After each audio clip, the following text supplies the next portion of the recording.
pendidikan juga supaya bisa berkembang jauh lebih baik lagi. Atau nuhun semuanya ya Teh Windy, Teh Arianis, Teh Utami dan semua Bapak Ibu yang hadir di sini. Bila topik Ya. walhidayah, Assalamualaikum warahmatullahi wabarakatuh. Waalaikumsalam warahmatullahi. Terima kasih Kang Firda. Jadi kegiatan ini adalah salah satu bentuk eh, apa, baktinya A5 pilar kepada masyarakat mungkin ya Kang Firda ya. Ya, betul Untuk Teh, memberikan kepada pendidikan alma mater, mm, kepada mater dan alumni dan tambah. kepada masyarakat. Oke ya. Baik, untuk persingkat waktu kita lanjut saja ke acara berikutnya yaitu pemaparan materi oleh narasumber kita. Saya bacakan, saya perkenalkan ya narasumber kita kebetulan adalah alumni dari SMA 5 juga, seangkatan saya juga, yaitu Ibu Raden Utami Kania Rahmadiani Kusumo, Sarjana Psikologi Konsultan. Beliau lulusan dari Fakultas Psikologi Unpad tahun 9, angkatan 94 dan juga berprofesi mengikuti pendidikan profesi guru atau konselor sekolah di Universitas Negeri Malang dan juga sekarang berprofesi sebagai HRD di beberapa pernah berprofesi dan sekarang menjadi konselor di sekolah sebelumnya di Darul Hikam, sekarang di Alfa Centauri ya, Bu Tami ya. Iya, untuk persingkat waktu, oh ya, nanti kan ada pasti ada yang pengen ditanyakan. Nah, kita supaya terbaca gitu ya, nggak ini nanti tolong dituliskan saja pertanyaannya di chat room di Zoom ini ya. Nanti kita bacakan yang mau bertanya sesuatu ya. Untuk kali ini Mbak Teh Utami, kami persilahkan. Terima kasih Teh Widi. Dengeran suaranya? Kedengeran, kedengeran. Alhamdulillah. Ini mohon maaf saya saat ini menggunakan dua device karena ada sedikit kendala di device satunya. Oke, Bapak, Ibu, dan adik-adik semua, apa kabarnya? Baik, Alhamdulillah. Alhamdulillah. Oh, baik nih. Sambil menunggu, nah, ya, sebelum kita mulai, ada sedikit yang eh, saya ingin kenalan lebih lanjut biar nanti materinya lebih dapat dan diskusinya kita akan lebih hangat. Boleh tolong, saya sudah masukkan di chatnya. Boleh tolong eh, diisi dulu Google Form-nya. Saya mungkin kasih waktu 2 menit mungkin cukup kali ya. Boleh ya tapi ya. Sama enggak? Mungkin bisa dilihat di chat roomnya ya, Mama, adik-adik, ada Google Form, bisa diisi sebentar sambil dengar kali ya. Gitu ya, Teh Tami ya. Ya Ya, benar-benar. Mangga, silakan, silakan Ya. dilanjutkan ya.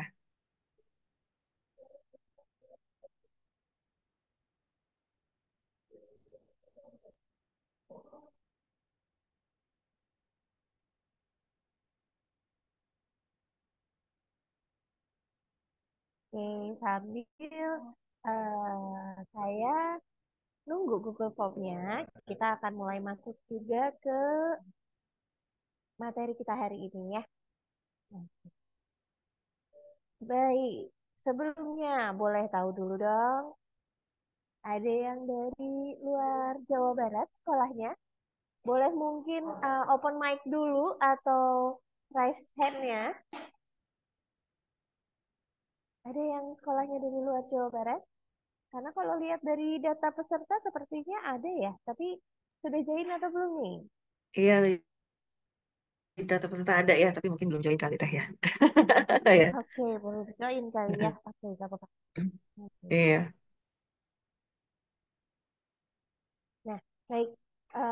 Kita mulai saja kalau gitu pemaparan hari ini. Hari ini kita akan diskusi bareng-bareng karena seperti adik-adik semua tahu atau bapak ibu semua tahu, sebentar lagi ini akan ada yang namanya SNPMB. Lalu dilanjutkan prosesnya dengan SNBP atau yang biasa dikenal dengan jalur rapor atau masalah lebih lama lagi mungkin dikenalnya dengan istilah jalur undangan. Terus udah gitu berikutnya kita akan masuk ke SNBT atau yang disebut dengan jalur tes atau PBK gitu. Kalau misalnya zaman ayah bunda kalian mungkin kenalnya UMPTN atau si pengaruh ya. Nah ini adalah yang sekarang istilahnya mungkin lebih dikenal dengan nama SNBT atau UTBK. Itu sama ya, ayah bunda ya. Eh, Adik-adikku juga ini sama ya, itu istilah ini. Nah, sebentar lagi ini akan kita jalanin dan sekarang mungkin adik-adik semua sudah mulai di proses pembuatan akunnya. Tahun 2024 ini kebetulan akan ada beberapa penyesuaian terkait apa namanya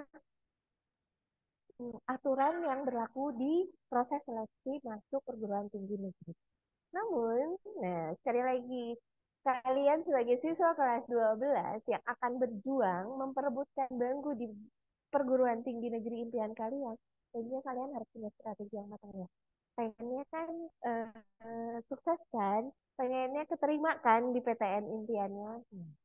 Makanya kita harus mengenali lebih lanjut pasti yang harus kita lakukan atau kita persiapkan di uh, jelang waktu ujian masuk perguruan tinggi negeri. Oke, sebelumnya saya kenalkan dulu untuk jalur masuk PTN di tahun ini itu ada SNBT, SNBT dan jalur mandiri. Ya, untuk SNBT itu adalah seleksi nasional berbasis prestasi. Ini akan dilihat dari rapotnya, rapot semester 1 sampai semester 5 dari siswa kelas 12 SMA atau bagi SMK yang 4 tahun itu berarti suaranya masih kurang jelas.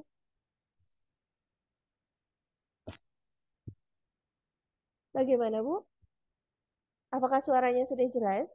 Yang lain? Sudah lebih jelas ya. Tadi agak putus-putus. Oh, tadi aku putus-putus. Oke, baik.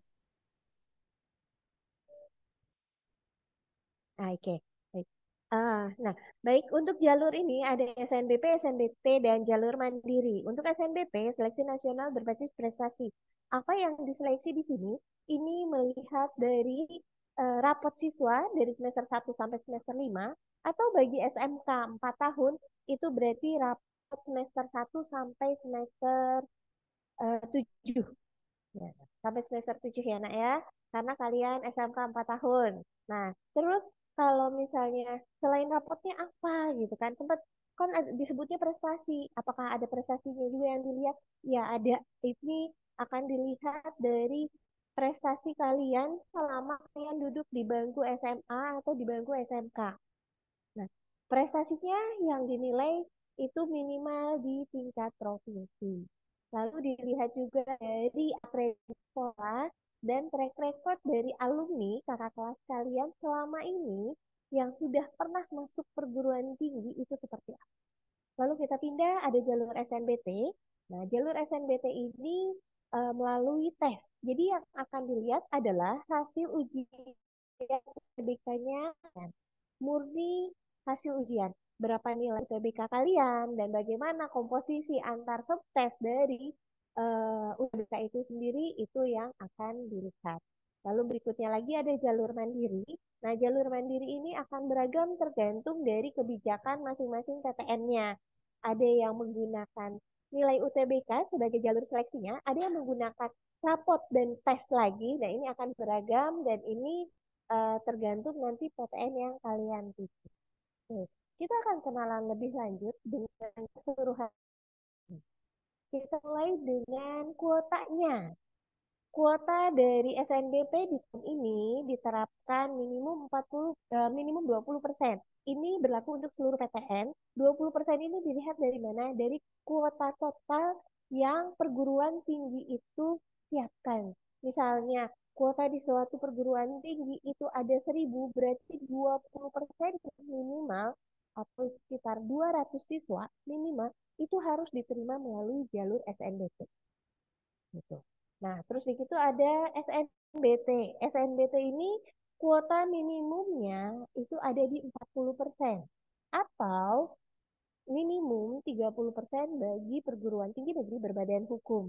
Nah, terakhir di jalur mandiri ini kuota SNBT-nya kuota jalur mandiri ini maksimumnya di 30% kecuali untuk perguruan tinggi berbadan hukum ini maksimumnya bisa mencapai 50%.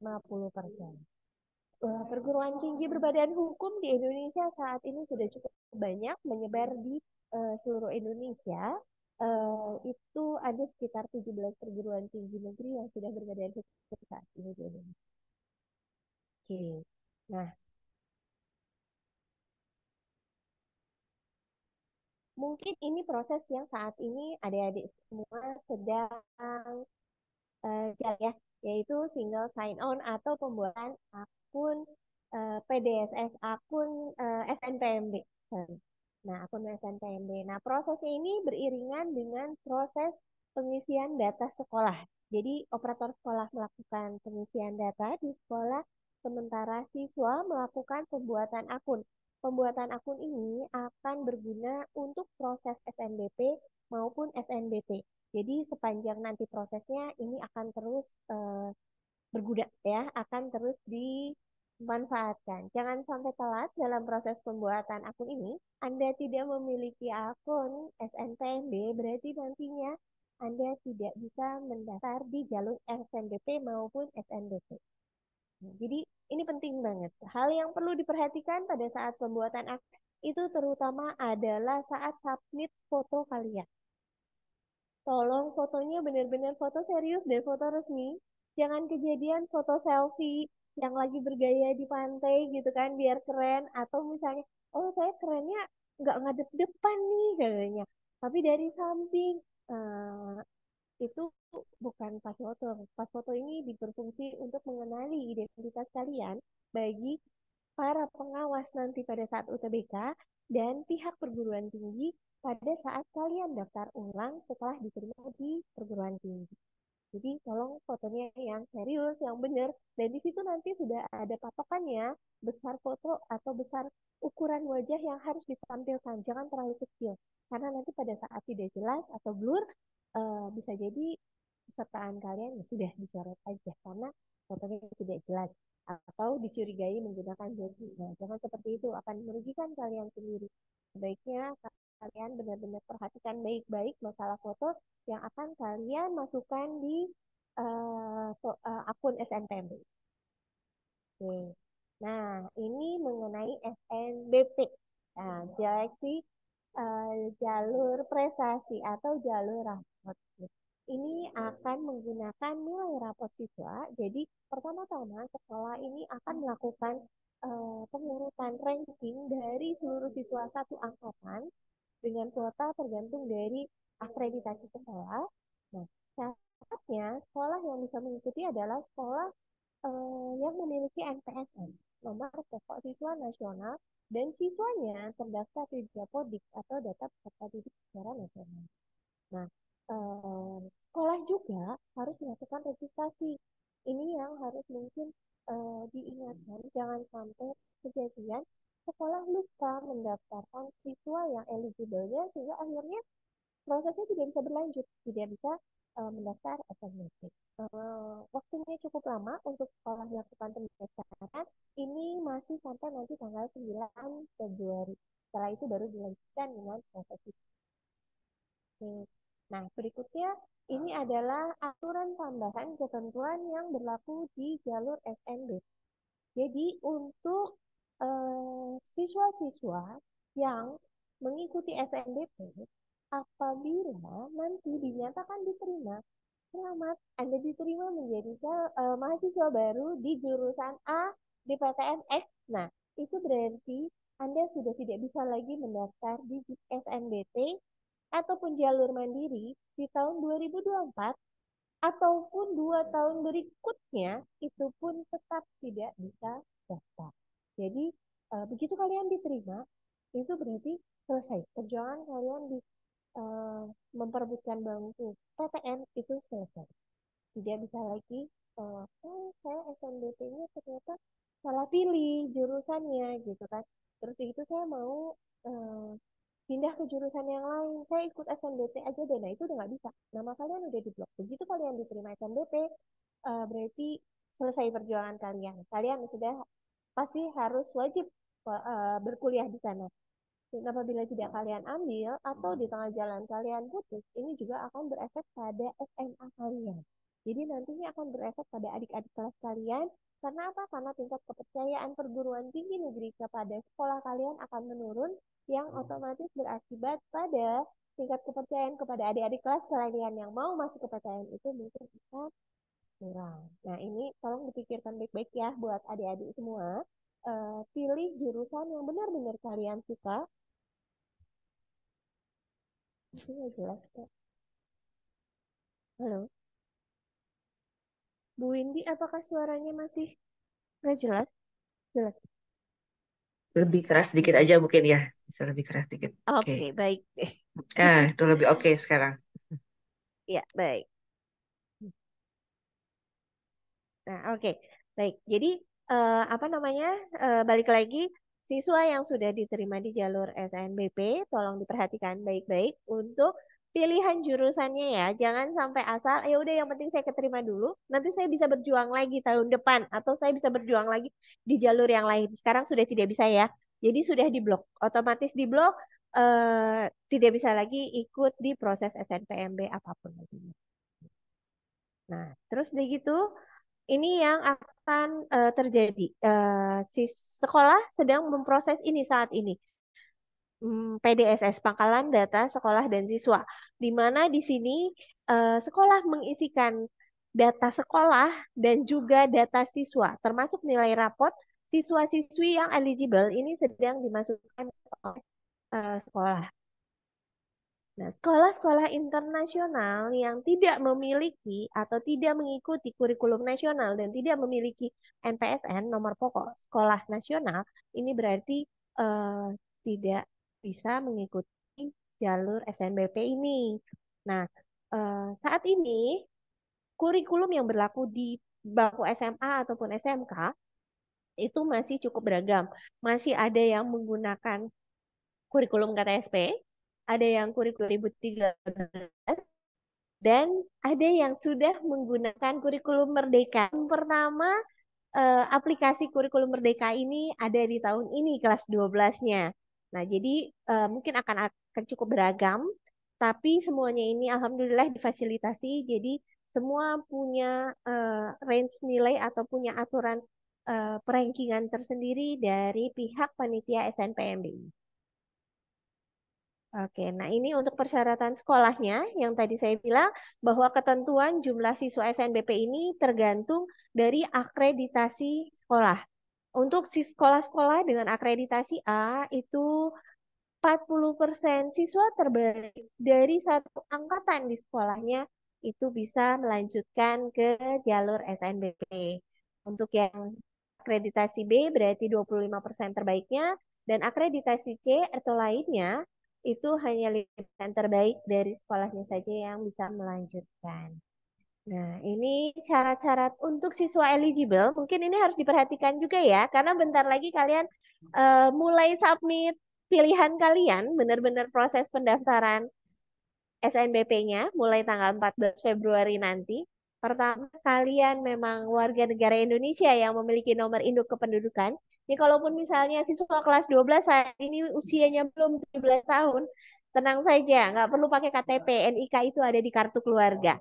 Memiliki NISN dan terdaftar di PDSS, jangan lupa dipastikan sekolahnya melakukan proses pendaftaran, memiliki nilai rapot yang telah diisikan di PDSS sesuai ketentuan. Jadi ini hanya untuk siswa eligible yang sudah didaftarkan oleh sekolah. Terus mengunggah portofolio bagi siswa-siswi yang nantinya memilih program studi di bidang seni dan olahraga, lalu memiliki prestasi akademik dan memenuhi ketentuan lain yang ditetapkan oleh masing-masing PTN. Ketentuan lain itu apa sih? Misalnya saja ketentuan terkait buta warna dan yang lainnya. Nah, itu otomatis menjadi syarat tertentu. Oke, berikutnya ini adalah terkait pemeringkatan. Nah, ketentuan pemeringkatan yang dilakukan oleh sekolah ini adalah memperhitungkan nilai rata-rata rapot dari seluruh mapel, jadi dari seluruh mata pelajaran dari semester 1 sampai dengan semester 5.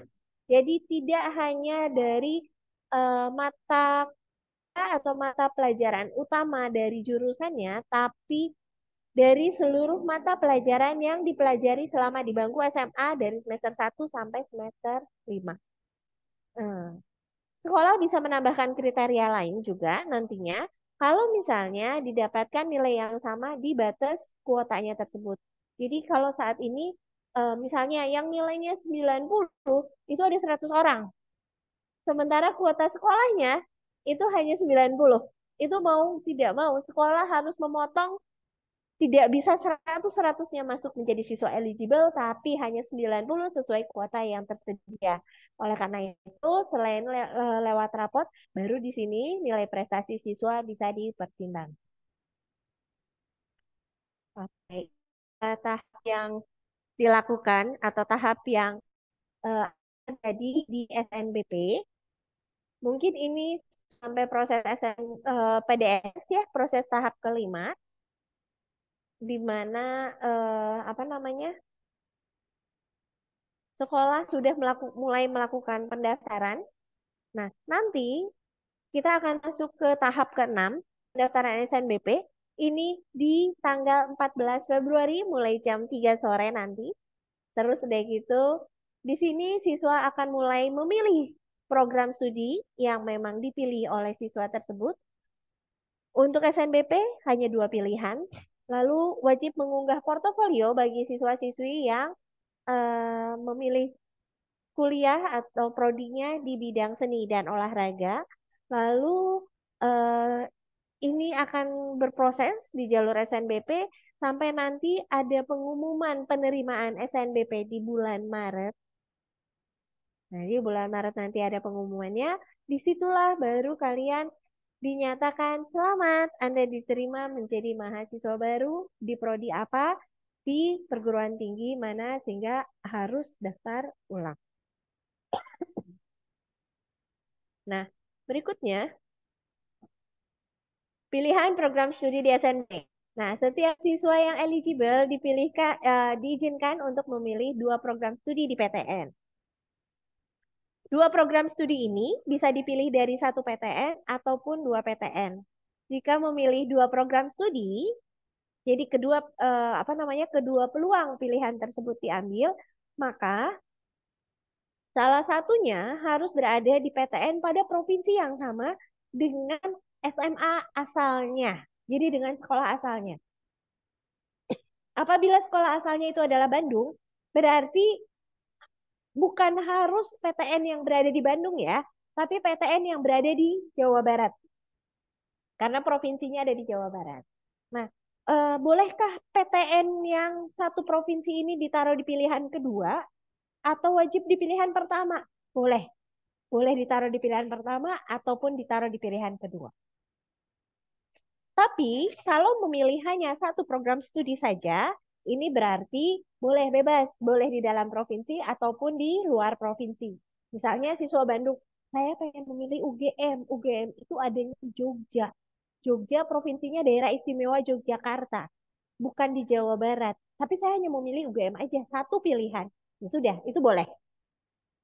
Tapi kalau misalnya saya pengen daftarnya di UGM dan ITS, yang satunya di Jogja, yang satunya di Jawa Timur, di Surabaya. Sementara dia sekolahnya di Bandung, di Jawa Barat. Nah, ini tidak bisa ya. Salah satunya harus di Provinsi Jawa Barat. Jadi paling yang bisa, saya pilihan satunya di ITS, di Surabaya, di Jawa Timur. Pilihan keduanya misalnya saya mengambil di Universitas Siliwangi di Tasikmalaya. Itu boleh. Karena Tasikmalaya ada di Bandung ya. Nah, yang berikutnya ini jurusan-jurusan yang mengharuskan, yang meminta kalian untuk mengunggah portofolio. Aturan mengenai portofolionya harus seperti apa, nanti bisa kalian lihat langsung di halaman SNPMB-nya ya. Nah, ini jurusan-jurusannya, otomatis ada beragam. Ada yang mungkin diminta kalian membuat video, ada yang mungkin diminta untuk membuat gambar, dan lain sebagainya. Ini adalah perguruan tinggi negeri dan vokasi, termasuk perguruan tinggi keagamaan Islam negeri yang tergabung di SNBP dan SNBT. Jadi kebayang nggak sih sebenarnya peluangnya cukup banyak loh. Ada 585 program diploma 3, 604 program diploma 4 setara sarjana atau sarjana terapan, dan 3.417 program sarjana yang bisa menjadi pilihan kalian pada saat SNBP maupun SNBT. Peluangnya cukup besar.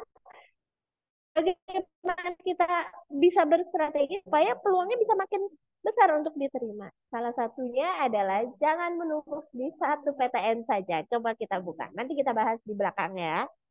Nah, ini mungkin langkahnya seperti yang tadi saya bilang. Saat ini kita ada dalam proses pengisian PDSS untuk sekolah. Terus udah gitu untuk siswanya masih di proses pembuatan akun sampai tanggal 15 Februari nanti. Ya. Sementara pendaftaran SNBP kita akan mulai di tanggal 14 sampai 20 Februari dan pengumumannya akan ada di tanggal 26 Maret. Oke. Nah, kita masuk ke SNBT. Tahun 2024 ini SNBT hanya akan dilaksanakan satu kali untuk tiap siswa. Dengan jadwal yang berbeda-beda, dengan lokasi yang berbeda-beda, tapi waktu, tempat, dan soal yang sudah ditentukan oleh panitia SNPMB. Ya kan? Ini yang akan menjadi dasar seleksi bagi perguruan tinggi negeri untuk melakukan proses penerimaan siswa melalui jalur SNBT di tahun 2024. Kembali untuk siswa-siswi yang memilih jurusan di bidang seni dan olahraga itu tetap harus mempersiapkan portofolionya. Tapi ini adalah aturan yang baru mulai berlaku di tahun 2024 ini dan tentunya harus menjadi perhatian yang benar-benar ya. Kenapa? Karena di tahun 2024 ini otomatis pertama karena dia akan diikuti oleh siswa-siswi yang lulus atau yang GPR di tahun 2022 dan 2023 serta siswa-siswi yang lulus di tahun 2024, maka tahun ini SNBT tidak bisa diikuti oleh siswa tahun 2023, tahun 2022, dan 2024 yang sudah lulus di jalur SNBP. Jadi seperti dibilang tadi, kalau udah keterima SNBP, kalian diblok dan tidak bisa mendaftar lagi di jalur yang lain. Nah, ini contohnya di sini. Terus, tahun ini, siswa yang telah dinyatakan lulus SNBP di tahun 2024, ini otomatis tidak bisa mendaftar seleksi jalur mandiri di PTN manapun, di jalur manapun. Jadi, setelah SNBP diterima, SNBT tidak bisa, mandiri juga tidak bisa. Lalu, satu lagi aturan yang baru adalah siswa-siswi yang sudah diterima di jalur SNBT tahun 2024 ini tidak bisa mendaftar ulang lagi ke PTN lain di jalur mandiri di tahun 2024. Jadi otomatis sudah terblok ya. Jadi pikirkan baik-baik nanti tentang pilihan kalian. Jangan sampai menyesal di kemudian hari. Oke, nah terus di gitu ini syaratnya. Siapa yang bisa mengikuti SNBT? Ini ada syaratnya. Khusus untuk peserta didik dengan paket C itu memang ada batas usianya. Tapi untuk siswa SMA ataupun SMK itu tidak ada batas usianya, ya. Nah, terus udah gitu ada biaya kuliah, ada biaya pendaftaran kalau untuk peserta SNBT atau UTBK. Nah, pelaksanaan UTBK sendiri ini akan terpusat.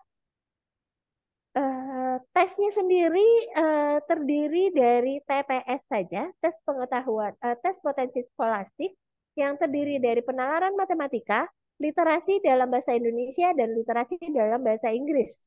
Jadi mungkin ini yang nanti akan kalian teskan sama seperti tahun sebelumnya. Jadi hanya TPS saja. Nah, waktu pelaksanaannya sama, ada 14 hari terdiri dari 28 sesi, jadi satu harinya ada 2 sesi, dan hasil tesnya nanti bisa kalian dapatkan secara individu, direct langsung ke akun kalian masing-masing, tapi itu bisa didapatkan setelah pengumuman hasil SNBT nanti. Oke, ini untuk tesnya TPS itu sendiri. Terus udah gitu, ini untuk proses pendaftaran UTBK SNBT. Nah, nanti tetap kalian harus sudah memiliki akun SNPMB. Lalu kalian harus melengkapi data-datanya di situ. Nah, kalian memilih program studi, mengunggah portofolio juga untuk yang memilih jurusan di bidang seni dan olahraga, memilih pusat UTBK untuk menentukan lokasi tesnya. Ingat, lokasi tes hanya berlaku untuk tes saja, tidak berpengaruh pada pilihan PTN atau prodi yang kalian pilih. Jadi, walaupun kalian memilih misalnya UI di Jakarta, tapi kalian tesnya ada di Padang, itu nggak masalah. Ya, nggak harus tesnya wajib di Jakarta. Lalu nanti kalian harus melakukan pendaftaran dan mengunduh kartu tes yang harus dibawa saat tes. Biayanya SNBT ini adalah 200.000 dan biasanya dibayarkan melalui bank yang ditunjuk oleh pihak SNPMB. Nah, tahun ini juga yang menjadi catatan khusus untuk SNBT tahun 2024 ini. Tahun ini, untuk SNBT, kalian memiliki kesempatan bisa memilih sampai 4 pilihan. Tapi 4 pilihan ini ada ketentuannya. Kalau memilih 4 pilihan, maka kalian boleh memilih 2 pilihan di program sarjana, 1 pilihan di program diploma 4 atau sarjana terapan, dan 1 pilihan di program D3 atau 2 di program sarjana dan 2 di program diploma 3. Kalau saya nyanyi 1 pilihan gimana? Kalau kalian banyak 1 pilihan itu juga bisa. Kalau cuma 1 pilihan ya sudah berarti boleh pilih mau D3, D4 atau S1. Kalau 2 pilihan boleh pilih dua-duanya, dua-duanya D4 atau dua-duanya S1. Atau misalnya 1 D3, 1 D4. Atau 1 D3, 1 S1. Atau 1 D4, 1 S1, atau 1 D3, 1 S1. Nah, bisa seperti itu. Eh, apa namanya?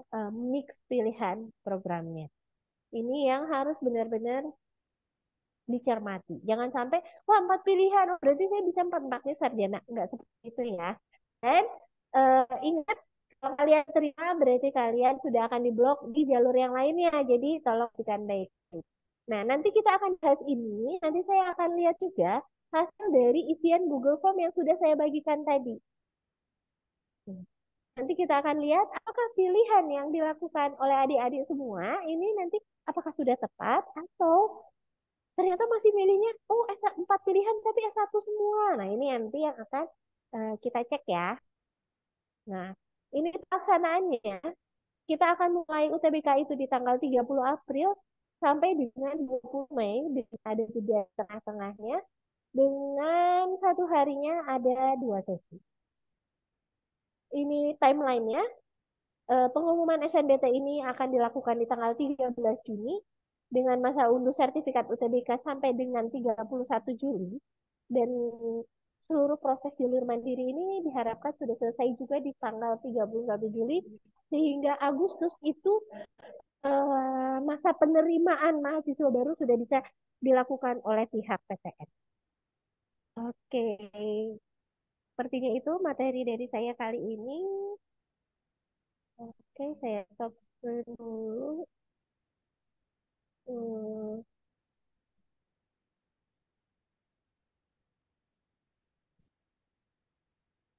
ya udah. Sudah selesai Ibu Tami. Iya, materinya itu Bu Windy. Eh, mau tanya Bu Tami tadi kan saya nanya duluan ya. Tadi kan disebut kalau yang SNB, yang undangan itu SNBP ya, SNBP tahun-tahun SNBP, ya. sebelumnya tidak boleh ikut SNBT tahun 2024. Kalau yang lolosnya SNBT di tahun-tahun yang sebelumnya boleh ikut SNBT tahun ini nggak? Pengen ganti Kalau jurusan yang misalnya gitu. SNBT 2022, 2023 itu masih boleh. Karena Oh masih boleh. aturannya belum, ya, aturannya belum diblok. Baru di Oh. 2024 ini aturannya mulai diblok. Oh, jadi yang nggak boleh itu yang undangan ya, supaya nggak sembarangan juga kali ya milih undangan kali Ya, gitu ya. benar, benar, benar. Tapi untuk nanti 2025 yang SNBT juga udah diblok loh, Bu. Oh gitu. Nggak boleh juga ya. Itu tadi Iya, yang jalur mandiri juga tidak boleh ya berarti. Kalau udah lolos SN apa iya. tadi? Jalur mandiri juga nggak boleh. Hmm, Jadi memang ya sudah, kalau sudah satu kali ya udah cukup selesai. Nah, gitu. oke. Jadi Eh, mungkin tujuannya biar nggak coba-coba gitu ya, tapi jadinya deg-degan juga ya karena hanya one shot gitu, kita nggak boleh salah milih ya, nggak boleh. iya benar. Nah, ini mungkin Bu Windy bisa dibantu diulang link Google Form-nya yang dicek. Sepertinya belum cukup banyak yang masuk. Tapi, Oh, gitu. nah mungkin ini akan saya bahas sedikit juga ya Boleh, mengenai boleh. apa namanya pilihan kalian di jalur SNBT. Ini ya dari yang sudah masuk, sepertinya kalian masih melakukan kesalahan dalam memilih pilihan satu sampai pilihan 4-nya. Dari yang masuk di sini, ini masih saya lihat pilihan satu sampai pilihan 4 ini pilihannya S1 semua. Nah, sementara kalau kalian mau memanfaatkan keempat pilihan ini, berarti jangan memilih S1 semua karena memang nggak boleh gitu ya. Nggak boleh memilih S1 semua di keempat pilihan tersebut. Gitu. Jadi ini kalau saya lihat ini siswa FK harga mati, ya, kedokteran harga mati. Pokoknya saya usaha gimana caranya masuk ke dokteran. Bagus sih, semangat ya, mudah-mudahan bisa keterima. Tapi hati-hati, kedokteran dimanapun itu jadi favorit dan otomatis tinggi nilainya. Kalau kalian taruh kedokteran di pilihan satu dan pilihan kedua, riskannya adalah selisih nilai antara pilihan satu dan kedua kalian di UTBK-nya itu tidak terlalu jauh. Ya, jadi kalau misalnya kalian benar-benar milih kedokteran-kedokteran, sebenarnya itu sangat dekat. Kalau mau memperbesar peluang, sebenarnya sebaiknya jangan kedokteran-kedokteran. Pilihan ke satunya kedokteran, pilihan keduanya adalah jurusan lain yang juga kalian minati. Gitu. Itu kalau mau memperbesar pilihan. Terus di sini ada D4, D3. Misalnya kalian pilih jurusan-jurusan yang memang terkait dengan bidang kesehatan. Pilihan satunya kedokteran, pilihan keduanya misalnya cari jurusan yang lain di perguruan tinggi yang lain. Lalu pilihan ketiganya, misalnya kalian ngambil D4, lari ke bidang kesehatan juga. Terus di gitu D3-nya juga bisa ke bidang kesehatan ke yang lain. Atau misalnya, oh enggak, saya masih mau berjuang di jalur mandiri nantinya daripada saya udah keterima D3 D4 saya nanti nggak bisa lagi berjuang di jalur mandiri ngejar kedokteran ya oke berarti hanya ambil pilihan satu pilihan kedua aja seperti itu ya Ini tambahannya ini ada pertanyaan sedikit Ibu Tami dari Ibu. Ibu boleh tuh Bapak boleh. hand-hand ya. Apakah ada Mhm. perguruan tinggi tertentu yang tidak menerima siswa dari SMK jalur SNBP dan jalur mandiri? Oh oke. Nah gini dengan ketetapan kurikulum Merdeka saat ini sebenarnya aturan ini sudah dihapuskan jadi tidak ada perguruan tinggi ya ataupun prodi tertentu yang menolak dari SMK. Tapi saran kami adalah kalau misalnya memilih prodi di perguruan tinggi nanti, tolong pilih yang memang sesuai dengan keahlian bidang pada saat SMK-nya. Misalnya nih, SMK-nya adalah SMK Administrasi Perkantoran. Gitu. Jangan tiba-tiba milih teknik elektro.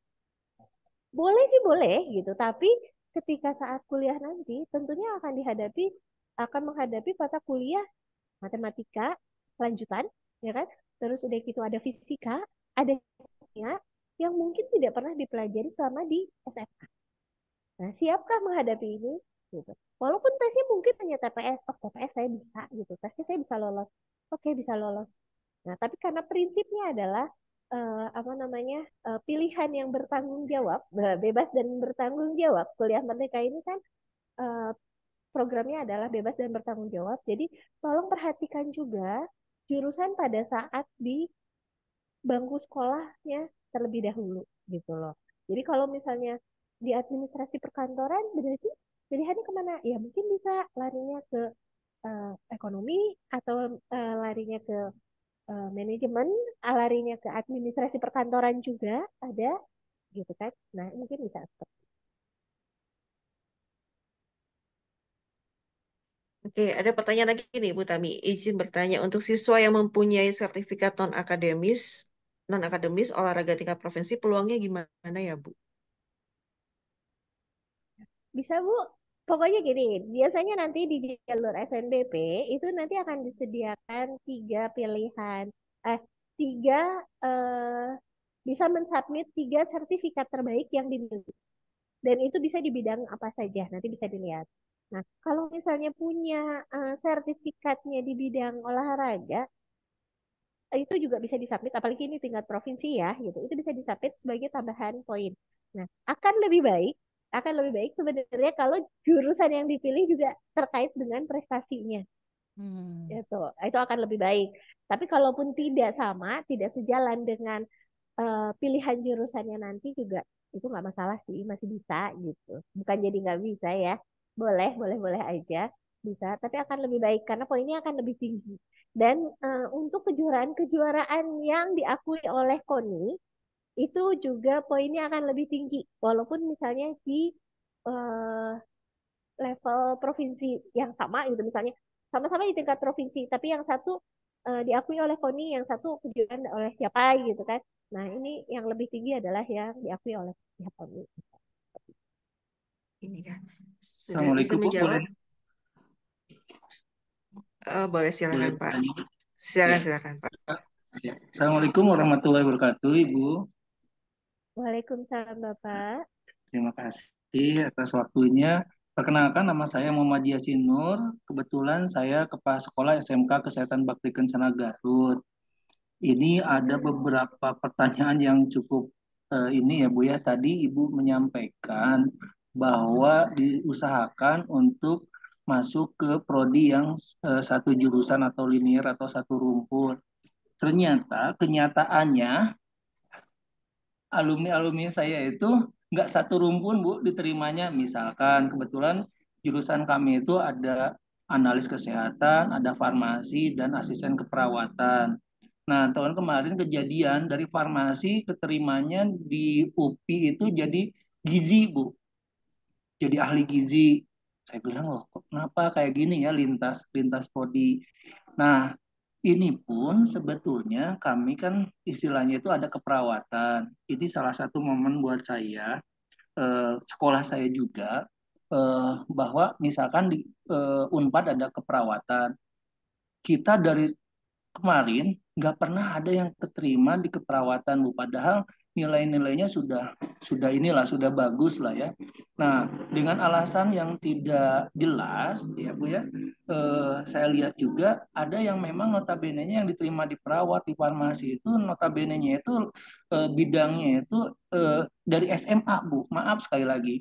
Nah, sedangkan kalau kami di sini kan farmasi nih lebih kuat ya kan apa tadi kata ibu itu ya, misalkan perkantoran dan segala macam, kami pun di sini semacam itu. Nah, ini waktu itu pernah kami itu ketemu dengan perguruan tinggi negeri di ITB semua. Nah, pertanyaan saya itu sampai saat ini belum terjawab, Bu. Belum terjawab. Alasan apa sampai dari SMK, apalagi kami di swasta, susah dan bisa dibilang wah langka lah ya Bu ya untuk bisa diterima di Unpad, di UI, di ITB yang notabene-nya ada farmasinya, ada keperawatannya, ada analisnya. Nah, ini beliau-beliau ini tidak bisa memberikan suatu jawaban yang betul-betul buat kami itu puas gitu Bu ya. Nah, alhamdulillah dengan adanya apa ya nama itu kegiatan ini, event ini saya ya mudah-mudahan ada solusinya. Termasuk terakhir itu kami ketemu sama pimpinan dari Direktorat di SMK Advokasi di Solo, Bu. Mereka pun tidak bisa menjawab, Bu. Padahal kita di sini apa namanya itu jujur Bu ya, kayak SMK itu kami pribadi merasa dianaktirikan Bu. Padahal di sini kita melakukan suatu program pemerintah. Dalam artian SMK bisa kuliah, bisa bekerja. Nah, ini yang notabene-nya yang mau melanjutkan kuliah dan alhamdulillah insya Allah hasilnya pun bisa bersaing. Nah, ini pun apa ya namanya itu sampai sekarang jadi dilema Bu buat kami, buat orang tua siswa dan siswa Bu. Sedangkan maaf-maaf misalkan ada di sini di Garut SMA favorit diterima di farmasi, saya senyum aja gitu. Apa sih landasannya kriteria bisa kok bisa keterima di farmasi sampai saya ngomong kayak gini, saya bilang waktu pas di ITB itu, Pak maaf kalau misalkan omongan saya terlalu kasar, tapi ini suatu kekecewaan saya berani ngadu Pak, saya bilang kan, ngadu lulusan saya dengan lulusan yang memang diterima di ITB Farmasi, saya bilang kayak gitu.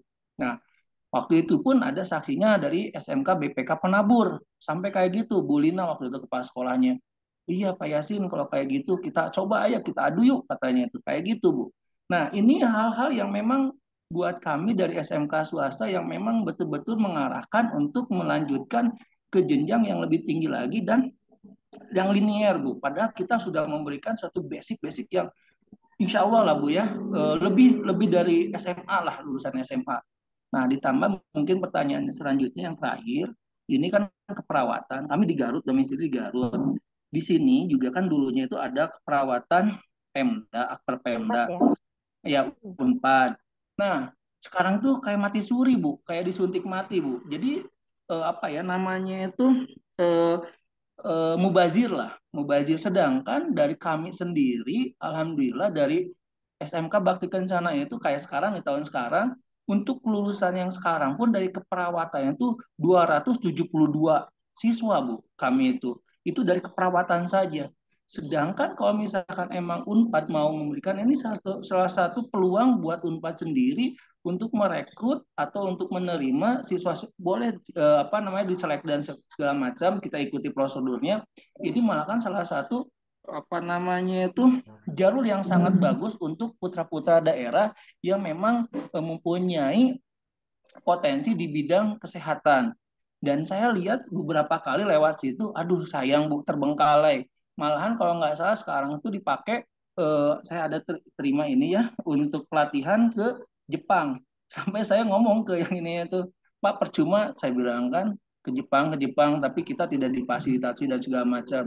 Dan mereka juga mungkin Pak tersinggung Yasin, dengan Pak Yasin, Pak Yasin, maaf bisa dipersingkat ya, soalnya oh waktunya nggak ya, banyak ya mungkin Pak ya. itu, mungkin itu, mungkin itu. Jadi saya minta penjelasan dari Ibu untuk apa yang sama Ibu disampaikan itu buat saya yang dialami itu tidak ada Bu, tidak ada buktinya Bu. Maaf Bu. Mungkin itu intinya. Terima kasih Bu. Assalamualaikum warahmatullahi wabarakatuh. Oke, baik Pak Yasin. Mungkin ini kekecewaan dari eh, perwakilan-perwakilan SMK ya, yang mungkin masih agak sulit dalam menyalurkan siswa-siswinya ke SNBP ya, di jalur SNBP. Sekali lagi saya terangkan di sini, saya bukan panitia dari SNPMB, tapi mungkin saya coba apa ya namanya sedikit mencoba membuka triknya gitu supaya nanti ke depannya SMK ini penerimaan SNBP-nya bisa meningkat gitu ya Pak ya. Nih, untuk SMK sendiri di jalur SNBP ini kan memang baru dibuka beberapa tahun belakangan ya Pak ya. Tadinya kan memang SMK itu spesifik linier dan hanya di PTN tertentu dan di jurusan tertentu. Nah, bisa dibilang saat ini berarti waktunya SMK membangun apa ya tingkat kepercayaan perguruan tinggi terhadap SMK-nya. Ingat, jalur masuk PTN ini tidak hanya SNBP, tapi ada SNBT dan jalur mandiri juga. Nantinya, seandainya misalnya nih, Pak, dari sekolah Bapak banyak yang diterima di jalur SNBT, terus begitu nanti berprestasinya bagus nih ya, Pak ya, otomatis tingkat kepercayaan perguruan tinggi terhadap sekolah Bapak pun akan semakin meningkat. Nah, ketika tingkat kepercayaan ini meningkat, otomatis peluang di jalur SNBP juga akan semakin meningkat. Itu mungkin ya Pak ya salah satu triknya gitu kan. Jangan patah semangat buat adik-adik semua yang dari SMK. Kita tahu apa namanya, kalian punya kemampuan yang luar biasa. Tinggal ayo semangat. Kita kejar di jalur manapun untuk masuk PTN-nya. Pernah juga waktu itu ada kejadian di salah satu perguruan tinggi malah mereka bercerita sebenarnya kalau memboleh memilih gitu kan, mereka sebenarnya pengen menerima dari SMK yang sudah jelas punya keahlian di bidang jurusan tersebut gitu. Tapi mereka harus meratakan eh, jumlah penerimaan siswa dari seluruh lini gitu kan. Nah, akhirnya diratakan. Nah, akhirnya dari SMK yang mungkin sudah diincar sama perguruan tinggi tersebut tuh akhirnya harus masuk lewat jalur SNBT. Tapi kan tidak menutup kemungkinan untuk menjadi eh, mahasiswa baru gitu ya. Nah, mungkin ke depannya, nah ini dengan kurikulum Merdeka ya, di mana SMK juga mendapat kesempatan yang cukup luas. Ini ajangnya SMK menunjukkan kinerjanya, menunjukkan potensinya bahwa eh, kita juga siap kok bersaing dengan siswa SMA pada jurusan yang memang diampuh oleh siswa SMK ini. Jadi jangan patah semangat ya Pak ya. Ayo semangat terus buat adik-adiknya juga tetap semangat. SNBP belum keterima masih ada SNBT, masih ada jalur mandiri gitu kan. Tidak berarti semua berhenti di sini ketika SNBP belum diterima. eh, Mudah-mudahan Bapak juga bisa memberi semangat ya pada siswa-siswinya gitu. Untuk yang keperawatan Unpad di Garut, kalau Bapak ikut sesi 2 nanti, kebetulan ada perwakilan dari Unpad nanti ya Pak ya, bisa ditanyakan langsung nanti, kenapa sih keperawatan Garut kok ditutup gitu. Siapa tahu dengan ini terinsight bahwa oh iya keperawatan Garut dibuka lagi gitu. Semangat ya Pak. Makasih Bu Ya, bisa atas menjawab. jawabannya. Terima kasih. Mudah-mudahan bisa menjawab ya Pak. Nanti ikut lagi Pak sesinya yang ITB, yang Unpad sama 2 minggu lagi Insya Allah ITB. Silakan Insya Allah. sampaikan Insya Allah. keberatannya ya. Makasih Baik, Bu. ya. Makasih. Maaf mengingatkan dulu, tolong diisi absensinya ya. Ada di linknya, ada di room chat. Silakan diisi dulu absensinya. Kemudian ada pertanyaan lagi nih, Bu Tami nih. Izin bertanya untuk sertifikat olahraga tersebut disubmit di jalur SNBT atau mandiri? Tadi mungkin yang terkait tadi ya, yang Oh iya. Nah, kedokteran apa namanya? Untuk sertifikat itu disubmitnya untuk di jalur SNBP ya. Di jalur undangan SNBP ya, itu berarti kita undangan ya. submit sertifikat. Iya, untuk yang jalur undangan atau yang jalur rapot ya. Itu yang sertifikat. Kalau untuk jalur lainnya itu tergantung nanti perguruan tingginya. Biasanya di jalur mandirinya mereka tuh ada juga yang menerima lewat jalur prestasi seperti UPI. Nah, UPI jalur mandirinya ada yang memang khusus untuk yang memiliki prestasi. Jadi benar-benar yang memiliki prestasi baik itu akademik dan non akademik itu bisa lewat situ. Terus udah gitu yang Unpad, Unpad juga begitu, ada yang memang lewat jalur prestasi. Bahkan termasuk pemegang eh, hafalan 30 juz Quran. Nah, kalau misalnya di Unpad yang diakui hafalan 30 juz Quran ya, itu bisa juga masuk di situ lewat jalur hafalan Quran. Tapi minimalnya beneran satu Quran ya, 30 juz. Terus udah gitu eh untuk ya itu untuk yang prestasinya, jadi bisa prestasi akademik ataupun non akademik nantinya. Oke. Saya tuh kemarin dapat isu-isu katanya lintas jurusan itu kan boleh memilih ya, boleh milih jurusan Boleh, ya linjur. betul, Bu. Katanya kalau dari sosial milih ke kedokteran apa sekarang jadi boleh juga? Soalnya sempat ada isu begitu gitu. Kalau saya kan mikir kalau dari sosial ke kedokteran kayaknya berat banget gitu ya ngejarnya Banget gitu. ya, Bu. Iya, Tapi benar. boleh. Jadi balik lagi, sebenarnya gini, pada prinsipnya boleh, gitu kan. Tapi balik lagi, siapkah pada saat nanti kuliah mengejar ketertinggalan yang memang tidak dipelajari saat di sekolah sebelumnya? Gitu. Jadi sebenarnya sih akan lebih baik jika linear karena kan memang sudah dipelajari pada saat di SMA-nya ya gitu atau di saat di SMK-nya. Nah, tapi kalau misalnya memang mau lintas jurusan ya berarti harus siap untuk mengejar seperti kedokteran gitu kan. Kalau kedokteran misalnya dari IPS terus udah gitu selama ini tidak pernah kenal sama yang namanya biologi. Terus itu malah takut darah gitu kan. Terus udah gitu ngelihat luka atau ngelihat kecelakaan udah panik duluan. Aduh, jangan nyiksa diri dengan memaksakan masuk ke kedokteran, gitu kan.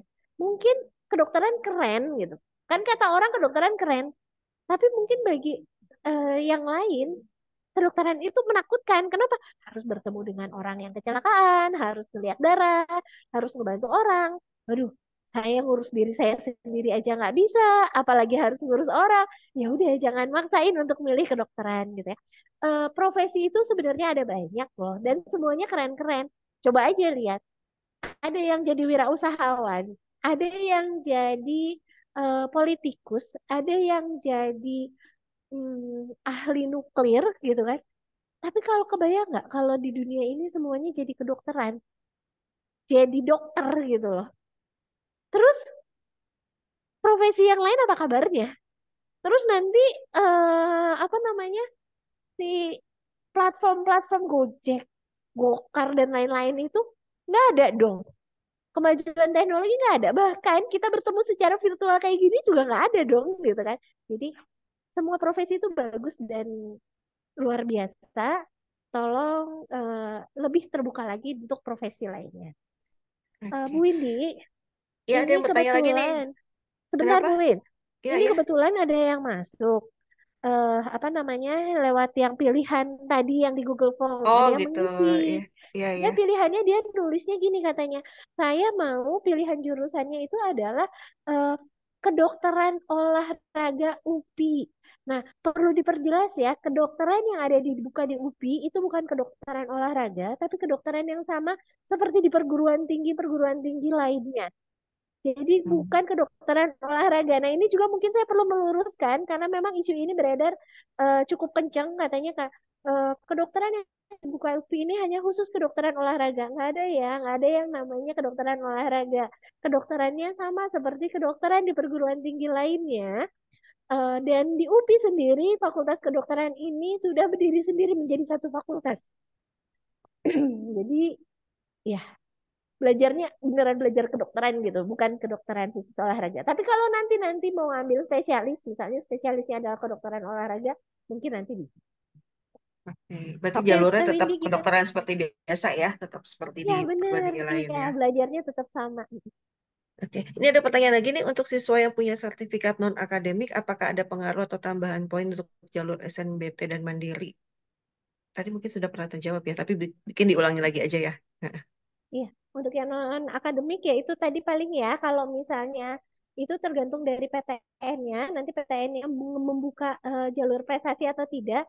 Nah, itu bisa beragam. Ada yang membuka lewat jalur prestasi akademik, ada yang non akademik. Yang non akademik juga kan cukup banyak, misalnya dia prestasinya di bidang, saya pernah punya siswa, dia prestasinya di bidang atletik, dia atlet atletik, dia masuk akhirnya di S1, salah satu S1 di Unpad, dan akhirnya dia juga terus mengharumkan nama baik di bidang olahraga, dan kebetulan malah lagi dia adalah difabel. Jadi kebayang nggak sih, peluang untuk masuk perguruan tinggi itu bukan hanya untuk apa namanya, yang bisa berjuang secara umum biasa gitu ya. Bahkan untuk difabel pun bisa masuk ke Unpad loh gitu. Bisa, peluang kuliah itu bisa untuk siapa saja. Jadi jangan patah semangat, harus semangat terus. Oke. Baik, mungkin karena masih ada waktu nih ya, sekitar 15 menit lagi. Mm-mm. Barangkali ada yang mau bertanya langsung, bila silahkan. Bisa di share atau dinyalakan mic-nya. Ada lagi barangkali Bapak Ibu yang mau ditanyakan? Ayo, mengingatkan lagi, jangan lupa tolong di-save nomor call centernya IA5 0812 999 5555, karena info-infonya itu lewat situ nanti dikirimnya, kayak link Zoom dan sebagainya lewat situ. Karena tadi sempat ada kejadian nggak ke-save, mungkin apa nggak kekirim, mungkin karena nggak ke-save ya nomornya ya. Jadi tolong di-save aja, nanti jangan ketinggalan info-info lagi karena webinarnya masih banyak ya, Bu Tami ya. Ya, serinya akan masih banyak banget ya. Iya. Nah, ya, nah terus itu mungkin perlu diingatkan lagi, tolong dibaca baik-baik ya mengenai peluang 4 pilihan di jalur SNBT ini. Karena dari yang masuk ini kayaknya masih banyak yang salah nih milihnya. Bisa Memilih diulang empat lagi nggak, pilihan. Tami nih? Mungkin bisa diulang lagi Oke, nggak itu? boleh, Heeh. boleh, boleh. Sebentar, saya siapin dulu. Mana ya? Eh, Biar langsung ke halaman itu ya, Bu Winti ya. Iya, boleh, boleh, Eh, silahkan. eh, jadi ingat ya, untuk yang pilihan 4 pilihan jurusan itu, tolong, ini ada aturannya, bukan berarti semuanya boleh S1 saya ambil semuanya ada di situ. Gitu. Oke, saya share kembali ya, Bapak, Ibu, dan adik-adikku semua. Nih, ini ada aturannya, ada ketetapannya. Untuk 4 pilihan jurusan di jalur SNBT itu ada ketetapannya. Jadi tidak boleh empat-empatnya jalur sarjana. Kalau 4 berarti 2 di program sarjana, 1 di program D4, dan 1 di program D3. Bu, D4 tanggung. Tanggung apanya? Belum sarjana. Kata siapa? D4 itu udah sarjana loh. Kalian nanti mau melanjutkan S2 itu bisa langsung.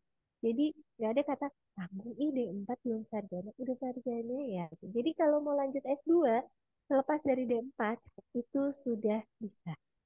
D4 di mana? D4 banyak. Unpad nanti, nah, sesi 2 nanti boleh bertanya. Tahun ini D4-nya Unpad atau vokasinya Unpad itu sudah bisa dipilih melalui jalur SNBP dan SNBT. Jadi bukan hanya di jalur mandirinya Unpad.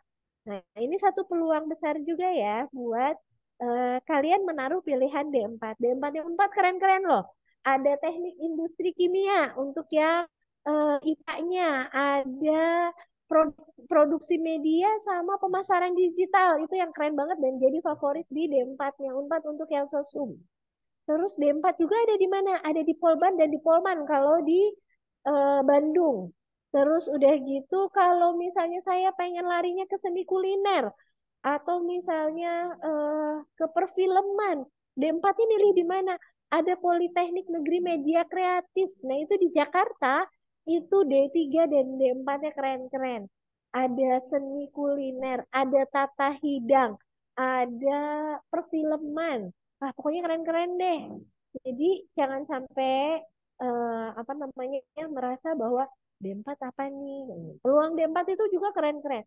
D4-nya IPB itu perlu kalian lirik juga. Ada apa namanya yang berhubungan dengan kuliner juga. Ada juga. Dan jangan salah, D4-nya IPB itu apa namanya banyak siswanya untuk sekolah vokasi IPB nih ya, khusus sekolah vokasi IPB, banyak siswanya yang sebelum lulus itu sudah di booking sama perusahaan. Kebayang nggak sih? Lulus juga belum, tapi udah dibilang gini, kamu begitu lulus, kamu kerja di saya.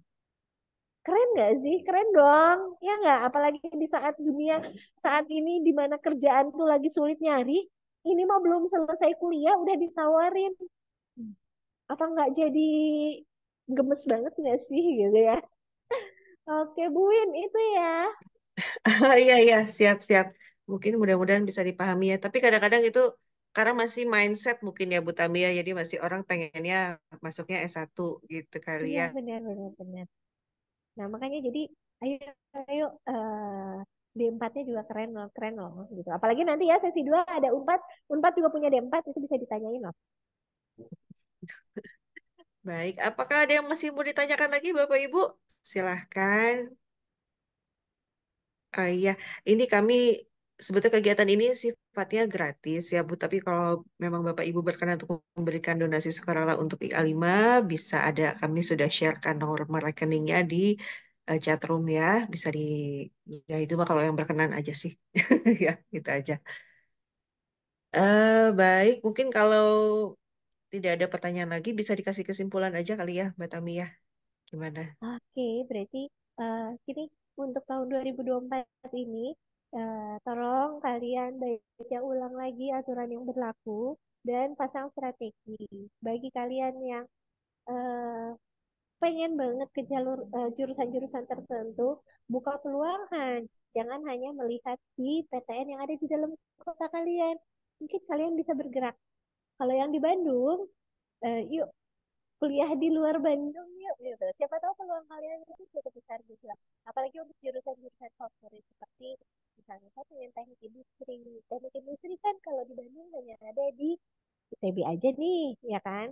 Nah, tapi kalau misalnya kalian mau geser sedikit, itu ada ITS. ITS juga keren loh. Atau, ITS kejauhan yang lebih deket deh, ITS ada mah nggak Lampung. geser sedikit atau Bu Tami, ITS mah jauh geser. Ngagelinding saeutik Bu Windy, udah masih di Pulau Jawa. Soalnya kadang-kadang kalau saya tawarin ITERA, Institut Teknologi Sumatera, adanya di Lampung, secara jarak sebenarnya lebih dekat ya Bu ya dibanding dari Bandung ke Surabaya. Tapi bilang, alas ya nyebrang laut, nyebrang pulau, jadi berasa lebih jauh gitu. Nah makanya jadi yuk ke ITS atau ke ITERA, ke Lampung. Lampung juga bagus loh, jurusannya banyak banget. Buat kalian nih, satu jurusan di ITERA yang keren banget dan ini jurusannya memang belum lama dibuka. Itu ada apa namanya eh, teknologi skincare. Buat yang pengen buka usaha skincare, wah ini ayo kejar ITERA. Lagi pembooming kan. Nah, Buin aja apa nggak mungkin dong. Buin nggak pakai skincare, bener gak ya Bu ya? Dan anak-anak SMA juga pasti udah pada pakai skincare kan. Nah, kebayang nggak nih kalau misalnya kalian mau apa namanya buka usaha skincare nantinya. Dan ini didukung oleh Farmasi ITB dan didukung juga oleh Wardah. Bukan iklan ya, tapi ini informasi. Itu masuknya ke fakultas atau apa ya kalau dari Jurusan yang ada menawi? jurusan sendiri Oh, di jurusan Fakultas Teknik, di Fakultas oh, Tekniknya Fakultas Teknik ITERA. Ya, ITERA. Oh, Fakultas Tekniknya. jurusannya namanya Iya. Aduh, Prodi. lupa. Apa ya? Ya, Kosmetik. nanti Oh, mungkin bisa di teknologi kosmetik, oh teknologi rekayasa kosmetik. kosmetik. Oh, Iya, rekayasa kosmetik. teknologi rekayasa Oke. kosmetik. Nah, salah satunya nanti kalian bisa jadi wirausaha di bidang skincare. Gitu. Oke. Ngalahin mungkin apa ya yang sekarang lagi booming MSI. MS Glow. Oh iya MS Glow ya. Nah, eh, Oh ya, Bu, mungkin itu. oh, Jadi gitu. tolong diperhatikan ya pilihannya. Kenapa Bu Windy? Enggak, terusin, terusin. Ya, tolong diperhatikan ya pilihannya dan strategi pemilihan jurusan yang tepat. Masih ada waktu untuk kalian. Tolong kalian ikuti TO tryout yang dilaksanakan di berbagai platform yang ada. Itu untuk membantu kalian juga eh, mencari gambaran. Kira-kira pilihan jurusan saya ini, hmm, saya mampu apa enggak ya menembus nilai UTBK-nya.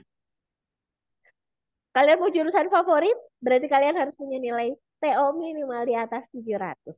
Siap-siap ya. Ya, ya udah semangat semangat ya. Bapak Ibu juga pasti deg-degan dah kalau anaknya mau masuk kuliah teh ya. Ikut deg-degan. Ibu tapi ini materinya bisa di-share nggak nanti ya? Mungkin apa Oh, PowerPoint-nya. boleh-boleh. Nanti mungkin Mungkin kita kirim di-share lewat lewat WhatsApp aja ya. IA5 ya. Ya, betul. Jadi tolong nanti di-save aja nomor IA5-nya tadi T08 tuh saya aja lupa tadi 08 berapa.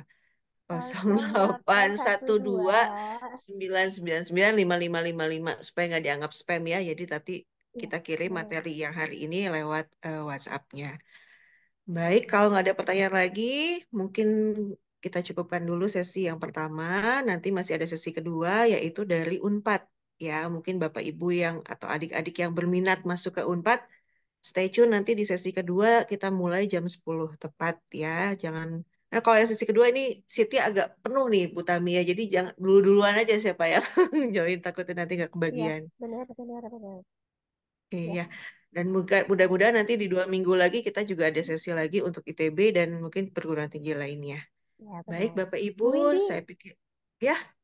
buat dokumentasi, boleh dong minta para Oh, boleh, pesertanya boleh open banget cam. dong. Boleh Nah, banget. ayo Coba dong para pesertanya kita sebentar. open cam semua. Kita iniin dulu ya. Eh,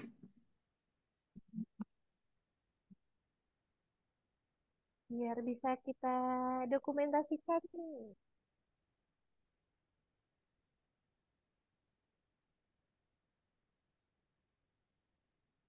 Oke, bisa di on cam ya Ibu-ibu ya. Nanti kita screenshot nih, kita foto.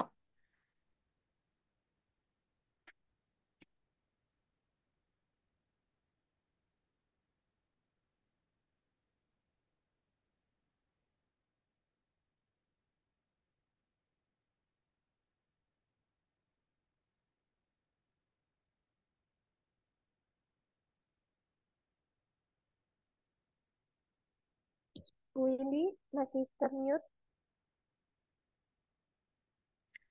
Iya, minta tolong dibuka semua ya kameranya ya buat dokumentasi nih. 1, 2, 3.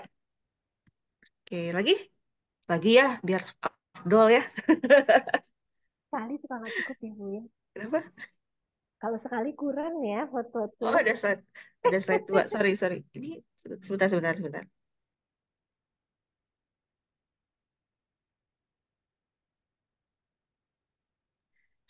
1, 2, 3. Oke, terima kasih banyak Bapak Ibu. Jangan lupa di save nomor IA5, nanti kita kirimkan materi yang kali ini lewat WhatsApp. Ya, kita share mudah-mudahan. Kadang-kadang enggak dengar terus tadi teh pengen baca lagi gitu ya, suka lupa gitu kan kita teh. Iya, paling gitu aja. Terima kasih banyak atas Oke. kehadirannya. Mudah-mudahan ilmu yang kita sharing kali ini oleh Ibu Utami Kusumo bermanfaat. Mudah-mudahan juga anak-anak kita dan juga adik-adik semua bisa mendapatkan jurusan yang sesuai dengan yang diinginkan. Amin ya rabbal alamin. Sekian dari saya. Wabillahi taufiq wa hidayah. Wassalamualaikum warahmatullahi wabarakatuh. Terima kasih. Terima kasih, Bu. Terima kasih, Mas. Ditunggu, Waalaikumsalam. ditunggu Waalaikumsalam nanti warahmatullahi jam wabarakatuh. 10 ya, yang sesi dengan Unpad. Terima kasih, Mangga, Bu. silakan. Oke, Assalamualaikum. Bisa di live dulu aja.